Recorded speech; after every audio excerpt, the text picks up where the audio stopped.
Sangh Parivar Vande Mataram AICC ആസ്ഥാനത്ത് പൂർണ്ണമായും ആലപിച്ചാണ് കോൺഗ്രസ് നാണം കെട്ടുപോയത്.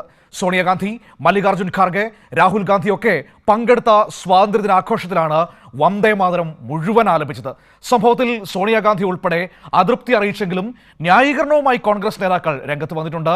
ഇതിനു പുറമെ കർണാടക, തെലങ്കാന, ഹിമാചൽ പ്രദേശ് കോൺഗ്രസ് ഭരിക്കുന്ന ഈ സംസ്ഥാനങ്ങളിലും വന്ദേമാതരം പൂർണ്ണമായും ആലപിക്കുന്നതാണ് കാണാൻ കഴിഞ്ഞത്.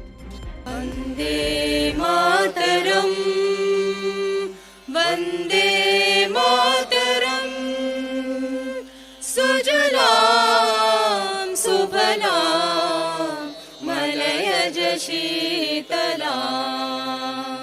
വന്ദേമാതരം പൂർണ്ണമായിട്ടും ആലപിക്കാനുള്ള മോദി സർക്കാർ നിർദ്ദേശത്തെ ശക്തമായി എതിർക്കുന്നതിനിടയിലാണ് AICC ആസ്ഥാനത്ത് തന്നെ വന്ദേമാതരം പൂർണ്ണമായി ആലപിച്ചത്.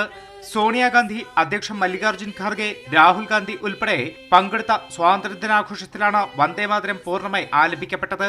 വിഷയത്തിൽ വലിയ അതൃപ്തിയിലാണ് സോണിയാഗാന്ധി ഉൾപ്പെടെ നേതാക്കൾ.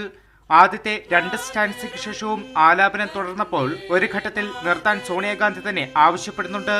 തുമി വിദ്യ തുമി ധർമ്മ തുമി ഹൃദി തുമി മർമ്മ ത്വം ഹി പ്രാണ ശരീരേ. അതേസമയം സംഭവത്തിൽ ന്യായീകരണമായി കോൺഗ്രസ് നേതാക്കൾ രംഗത്തു വന്നു. സോണിയാഗാന്ധി വന്ദേമാതരം ആലപിക്കുന്നതിനിടെ ഇടപെട്ടില്ലെന്നും കസേര കൊണ്ടുവരാനാണ് ആവശ്യപ്പെട്ടതെന്നുമാണ് ജയറാം രമേശിന്റെ ന്യായീകരണം. വന്ദേമാതരം ആലപിച്ചത് പുറത്തുനിന്നുള്ള ഗായക സംഘമെന്നും അവർക്ക് കൃത്യമായ നിർദ്ദേശം ലഭിച്ചിരുന്നില്ല എന്നതടക്കമുള്ള ന്യായീകരണമാണ് കോൺഗ്രസ് നേതാക്കൾ നടത്തുന്നത്. ഏതായാലും വന്ദേമാതരം മുഴുവനായി ആലപിച്ചത് വലിയ പ്രതിരോധത്തിലാണ് കോൺഗ്രസിനെ എത്തിച്ചിരിക്കുന്നത്. കൈരളി ന്യൂസ്, ദില്ലി.